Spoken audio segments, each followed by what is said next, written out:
আসসালামু আলাইকুম বড় ভাই, কি অবস্থা? বাংলাদেশ বনাম ইন্ডিয়ার খেলা চাইল না, কি খেলা হাই বলাইলো বাঙালি। কপালত দুঃখ আছে তারা, যারা খেলা চাই তারার কপালত দুঃখ নাকি তেরার কপালত দুঃখ কিছু না জানি। তবু আতন একান বাংলাদেশের জন্ম লইরে বাংলাদেশের তাকিয়ে রে আতন একান হতা ফেনে গুইতে গুরগুর গুরগুর করে হতা লইরে বাংলাদেশ যখন অর্থাৎ হাসিনা সরকার যখন আসে তখন ইন্ডিয়ার খেলা পড়লে হতো যে বাংলাদেশ ইন্ডিয়া অর্থাৎ হাসিনায় ইন্ডিয়ার বেশি ফেলাই হাসিনা বাংলাদেশ দলের ইন্ডিয়ার বেশি ফেলে ইন্ডিয়ার খেলা পড়লে হতো যে শুধু বাংলাদেশ নজ দিব। ইন্ডিয়ার তো শেখ হাসিনার আমলে একটা খেলা সহজে দিন পারে, সপ্তাহে 90% খেলা দিন পারে ইন্ডিয়ার তো ঠিক আছে মানিলাম।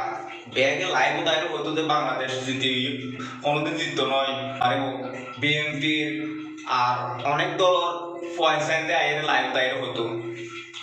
আর একটা প্রশ্ন, এমন বর্তমানে ফেসিস হাসিনা নাই, বাংলাদেশ সরকারের ফেসিস হাসিনা নাই, এখন কি করিবে? এই যে 184 রানের তো 5 উইকেট, 127 রানের ভিতর অল উইকেট, মামার বাড়ির আবদার এমন বড় যাবে ভাই কোথায়? এই খেলায় দিলে তোরা তো লজ্জা না লাগিব। তোরা তো যদি লজ্জা বোধ থাকে তাহলে বাংলাদেশের খেলা আর কোনোদিন নসায় ইন্ডিয়ার বিরুদ্ধে করিলে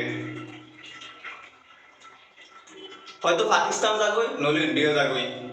বাংলাদেশের টাকা অবস্থায় বাংলাদেশের খেলা চাইরে মুগ্ধ অবি আর বাংলাদেশের খদ্দুর খেলে বাংলাদেশ খদ্দুর খেলে ইয়ান বালাগুড়ে আছে সাইড।